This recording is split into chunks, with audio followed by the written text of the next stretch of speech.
guys, ketemu lagi di podcast gue. Kali ini gue kedatangan temen yang luar biasa banget. Dia temen, guru, apalagi sahabat, apalagi temen ngobrol, wah temen bisnis juga. Banyak-banyak deh. Ya ini dia Mas Yuda Pratama. Sehat Mas Yuda? Alhamdulillah, sehat. Makasih undangannya. Wes ya, undangannya luar biasa. Gue seneng banget lu dateng. Gini ya, sekelumit aja kalau ngomongin Mas Yuda ini, dia ini sebab bisa. Dia juga seorang kameramen, DOP ya sekarang ya. Terus filmmaker lah pokoknya. Saudara bisa, kalau gak ada lah. YouTuber, YouTuber juga. Semuanya deh. Dan juga suka mancing. Nah, kalau belajar sama dia tuh kalau nggak mancing nyelam ya bro, nyelam ya. Karena dia juga sebagai instruktur selam ya. Jadi kalau gue belum starter belum ya, gue dengar lu dari starter soalnya gue rescue gue. Oh rescue. Iya, Mas Yuda ini apa yang ngajarin gue bikin film dokumenter kaitannya sama dulu kita syuting pertama kali gue syuting sama Mas Yuda ini adalah dokumenter jatuhnya pesawat Sukhoi ya. 2014 ya. 2014 bikin dokumenter sama 2014 ya. Dokumenter Sukhoi Mas Yuda itu di Gunung Salak ya kita ya. Sampai kita ketemu kuntilanak ya. Seru-seru. Ya itu dia di sana sama Mas Yuda kayak. Sibukan apa bro? YouTube mancing ya? Masih. Iya. Terus Sama Om Dudit ya? Ya. Om Dudit ya. Masih. Syuting masih. Syuting lagi ngerjain. Tapi gua lihat banyak kan di story lo, di IG lo banyak kan lagi mancing terus nih, naik kapal terus nih. Iya. Main. Laut teman. Ya lu dari dulu laut teman. Lu syuting juga nyelam mulu kan? Iya kan? Iya ada nih. Gua pengen nanya kaitannya sama gini aja deh. Pengalaman nih Jo. Saat lo syuting nih ya, bikin kan selama ini kan sebagai filmmaker pasti lu banyak cerita-cerita nih. Ya, gua pernah dengar cerita yang saat syuting hal apa yang paling sulit lo lakukan deh? Gue denger lo mau hampir koit. Ini pas mana nih? Yang pas nyelam itu, pas apa ya? Gue denger dari Patrick sih, kan, ke bawah kehabisan udara apa ya lo itu? Oh iya. Iya emang setiap syuting dokumenter tuh kadang-kadang kalau yang berhubungan dengan alam tuh, ya emang menunjukin ya kita bahwa manusia itu kecil lah ya. Iya, alam bukan buat ya mungkin lu juga pecinta alam kan dulu kan ya sempat ya. Pecinta alam itu sekarang ya, pecinta alam ya. Tapi gue tetap mapala ya. Gue penikmat alam kan. Beda ya. Kalau ini penikmat alam sampai udah naik gunung udah gua syuting bareng sama dia suruh naik gunung Batur apa gunung yang di Manado itu. Kemana gua kuat gua kagak kuat. Terus gimana bro? Iya, pernah waktu itu kita syuting Basarnas karena kita bikin mock-up pesawat ya, buntut pesawat. Nah, terus buntut pesawat itu ternyata jatuh makin dalam. Oh ini adegan ini ya, adegannya ya. Iya. Pesawatnya potongan pesawatnya jatuh gitu ya, makin ke dalam ya. Iya, makin ke dalam. Soalnya dalam itu ada banyak arus loh. Iya. Ya memang di tempat-tempat tertentu yang namanya arus, visibility segala macam itu emang challenge kita di syuting untuk underwater ya. Mesti di situ. Nah, waktu itu terus kebetulan teman-teman dari talentnya kita, teman-teman dari Basarnas juga kondisinya udah capek. Akhirnya kita bagaimanapun juga shot itu mesti dapat. Jadi agak dipaksain. Nah, kalau mereka tuh tankinya baru. Nah, tanki gue udah sedikit. Iya, karena udah berulang kali ya. Iya, karena berulang kali gitu kan. Kalau gue udah naik, gue gak akan bisa turun lagi. Ya sebenarnya jangan ditiru juga, tapi kemarin tuh sebenarnya perhitungan gue adalah ada kamera asisten gue yang akan nanti bisa body briefing sama gue gitu. Cuman karena dia mungkin lagi sibuk ngurusin talent juga, dia agak jauh, jadi gue udah ini sendiri. Tapi sih dapat sih waktu itu sih dapat, dan alhamdulillah semua sehat-sehat sih, nggak apa-apa sih. Suasananya gimana itu waktu pas lagi ngalamin kayak gitu bro? Ya gue tetap sih safety first lah ya. Tapi kalau kayak gitu udah nggak, pikirannya udah nggak apa namanya ya, udah ini yang pernah gue dengar cerita itu kayaknya waktu lo bilang saat itu lo udah mau berhenti diving gitu kan? Ya enggak juga, gimana ya, waktu itu sih temen tetap mikirnya gini, ini shotnya ambil shot apa enggak ya, pasti kan ke nyawa lah ya. Tapi gue udah planning kalau momennya gue sampai ini udara tabung gue habis, gue lupain shot, gue akan kejar si kamar asisten gue balik breathing karena gue gak boleh langsung naik kan. Nggak boleh langsung naik ya, soalnya kalau di dalam itu tekanannya ya, tekanan, jadi naiknya juga harus pelan-pelan ya. Jadi ya kalau orang bilang kok orang tenggelam kan tinggal keluar aja gitu kan, itu nggak boleh berarti ya? Nggak boleh, karena dia kalau lo ambil nafas di atas, terus lo turun, nggak ambil nafas lagi kan, mungkin nggak pakai tabung, nggak pakai scuba, lo naik cepet nggak apa-apa, karena dia kan sama aja gini kan. Tapi kalau di bawah lo ambil nafas, pakai tabung kan? Ambil nafasnya di bawah gitu ya, ya? Pakai tabung kan? Kan itu lo penuh kan, paru-parunya penuh kan. Terus ke atas, itu bisa pecah, paru-parunya bisa dekompresi. Gitu. Itu yang bikin kenapa orang nyelam itu nggak bisa langsung naik ke atas kayak gitu ya. Kan banyak tuh penyelamatan dari tim Basarnas tuh kan yang katanya harus bawah kenceng gitu kan. Terus harus juga harus berhati-hati memperhitungkan jumlah oksigen gitu kan ya. Gitu. Jadi nggak semudah itu, karena yang namanya syuting juga beresiko juga, syuting underwater gitu ya, nggak bisa sembarangan juga. Tapi harus punya itu dong, kalau syuting kita harus punya keahlian harus ada lisensinya. Oh iya, kalau scuba tuh harus berlicense, pokoknya harus berlicense.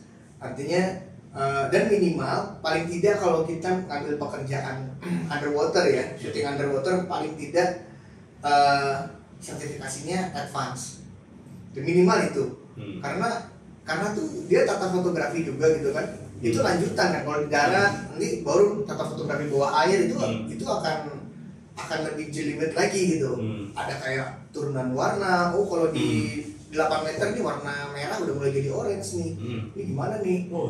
Gitu ya perhitungan ya? Iya, belum lagi kan kalau di atas kan paling kan bisa merokok, kalau di bawah enggak ya? Iya. Nggak bisa merokok aja, nggak bisa pahit banget gitu ya. Tinggal buka aja, tinggal kan minum air laut kan asin. Kalau pahit ya. Lu ada nggak waktu-waktu tertentu sih kalau yang bagus tuh syuting itu kalau di underwater tuh jam berapa gitu, ada waktu-waktu bagus nggak? Kalau sebenarnya sih ya di samping pasang surut air ya, pasang surut air, arus dan lain-lain, visibility itu juga mempengaruhi ya. Itu kan bulan-bulan juga gitu kan. Kalau kayak lagi musim baratan kok itu kan harusnya kencang banget. Tapi kalau mau punya waktu karena sinar itu kan menjauhi garis akses ketika dia masuk dalam air. Nah jadi gue lebih senang, kalau gue lebih prefer itu syuting antara jam 11 sampai jam 1, paling nggak setengah 2, karena matahari di atas, jadi dia langsung aja terabas. Tapi semakin miring kan dia akan jauh kan. Iya.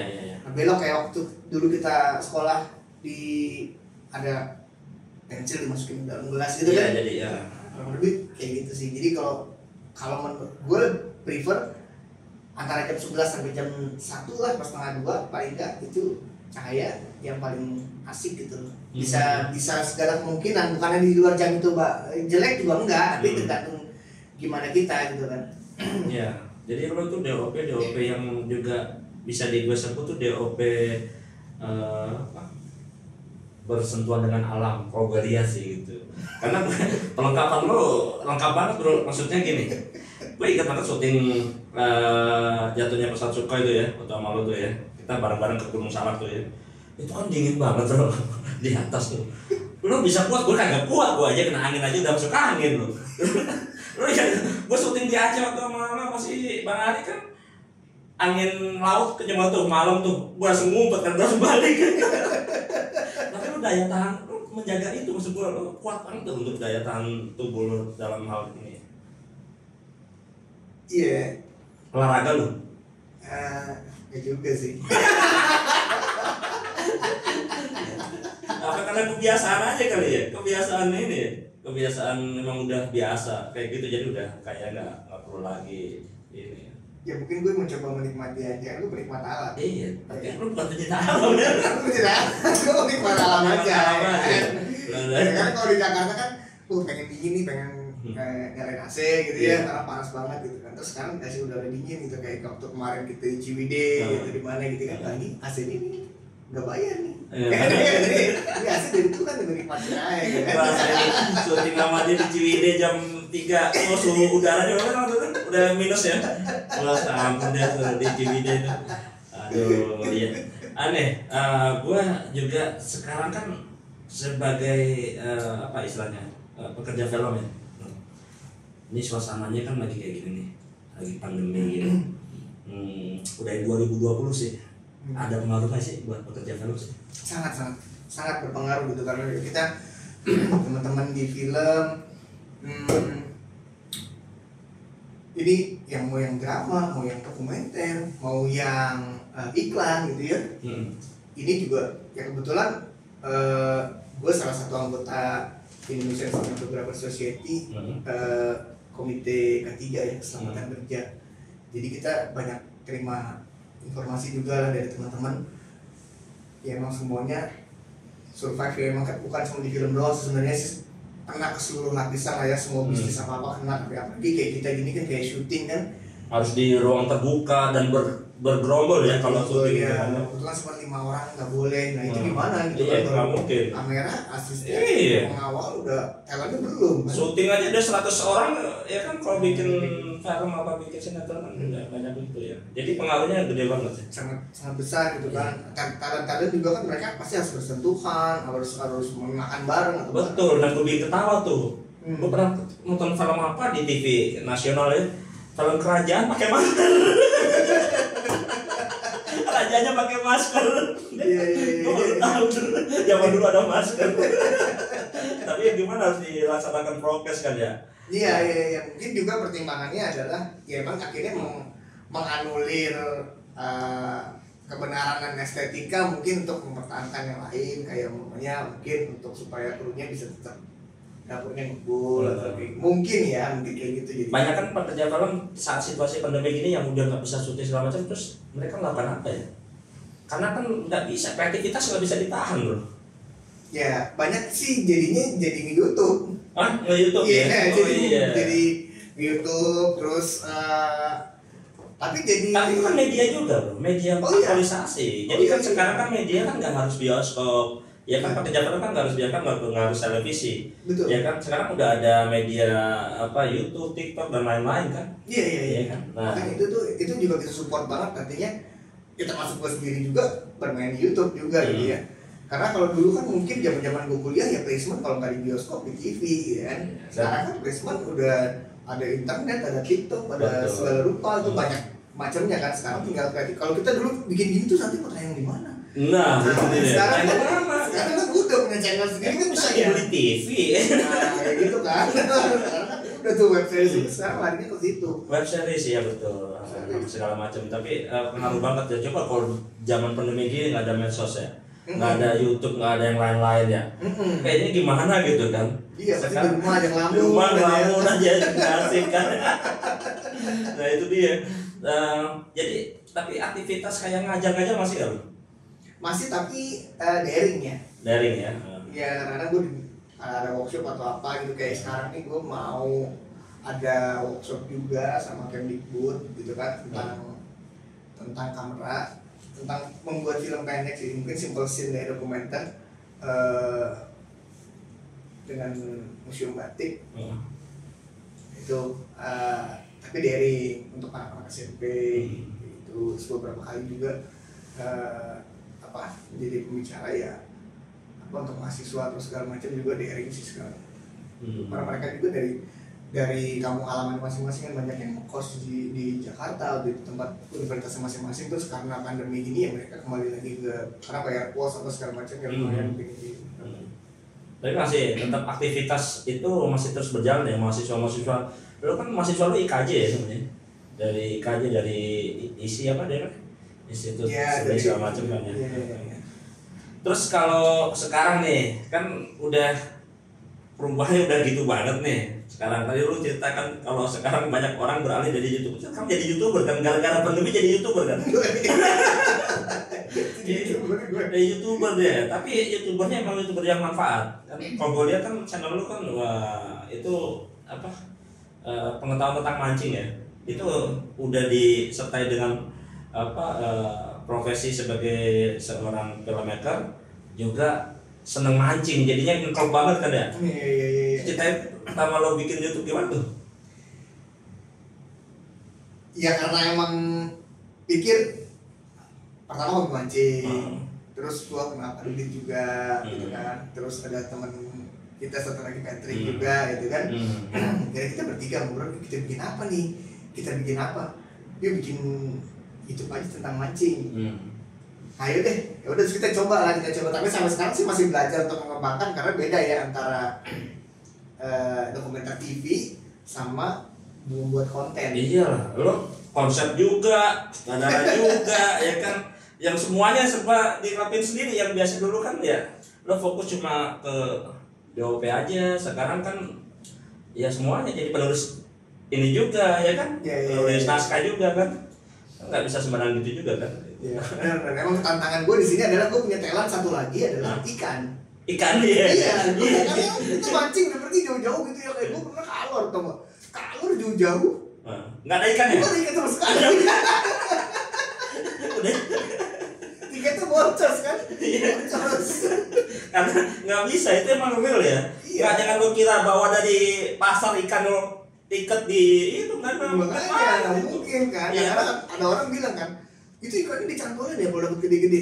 Ya coba aja lu nyelam, lu mau ikan hidup gede-gede gitu kan, lu digebukin ikan ya kan.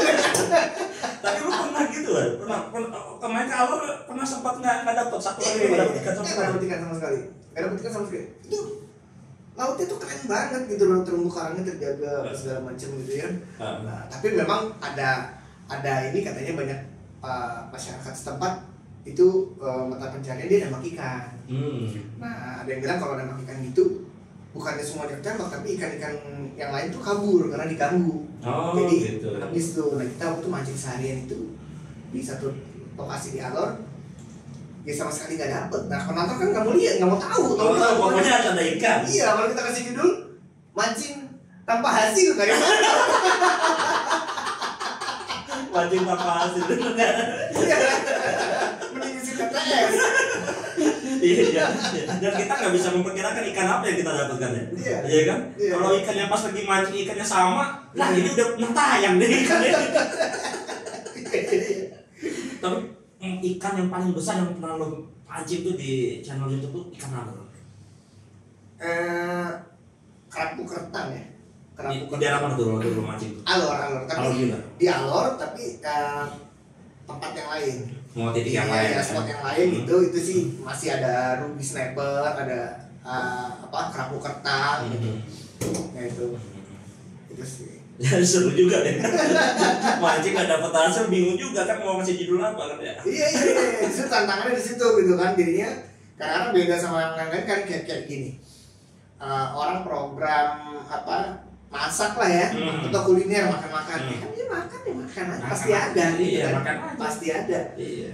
Warung tutup gara-gara PPKM ya tetap aja bisa makan di rumah. Iya, gitu. Ini mancing nggak mungkin kalau nggak ke laut. Nah, itu yang jadi challenge gitu. Itu kita juga berasa bahwa waktu PPKM kita juga mempengaruhi nih kita bukan tentang apa lagi ya, jadi nggak bisa mancing juga. Jadi akhirnya tapi kita di rumah kita bikin rangkaian, Pak Dudit bikin rangkaian mancing belanak rangkaian mancing tenggiri gitu kan, ada trik-trik tips dan trik lah di studio gitu aja. Mensiasati seperti itu ya. Tapi kan kalau di area luas kayak lautan kayaknya nggak apa-apa kali, nggak ada PPKM kan di sana. Ya tapi kan kita kontak sama nelayan, nama ABK, kapal gitu, juga kan. Tipsnya nggak bisa diketahui pasti ya. Iya gitu. Seru juga nih. Oke deh bro, yang pasti gue senang banget lo udah datang nih. Sama, gue juga senang. Udah lama nggak ketemu dan gue banyak belajar dari Mas Yuda ini semuanya ya. Masuk bisnis juga sama dia. Ajarin Mas Yuda. Jadi YouTube juga gara-gara dia. Kalau nggak ada YouTube, ada dia juga nggak ada YouTube, nggak bikin YouTube gua. Kaos YouTube pertama gue dari mana nih? Kaos YouTuber dia ya kan, kaos channel apa? Channel Dudit Widodo itu dari gue kaos pertama. Tapi ya alhamdulillah ya, jangan lancar ya. Itu udah saling support lah ya kita ya. Ya. Oke deh guys, temen gue itu tadi obrolan gue sama Mas Yuda Pratama. Yang pasti kalau lo pengen tahu tentang Mas Yuda, lo bisa cek aja. Ini Mas Yuda udah lo searching aja Yuda Pratama muncul semua deh. Tahu Yuda Pratama yang mana gitu. Yuda kedua, Yuda ketiga. Ya lo tuh dong Yuda Pratama apa mancing gitu pasti muncul deh Mas Yuda Pratamanya atau DOP itu pasti muncul Mas Yuda. Ini biasa syuting sama sutradara handal bro. Ya. Dan juga Mas Yuda ini jangan lupa lo bisa lihat juga aksi-aksi mancing Pak Dudit ya di channel Dudit Widodo. Oke guys, sampai ketemu lagi di podcast gue.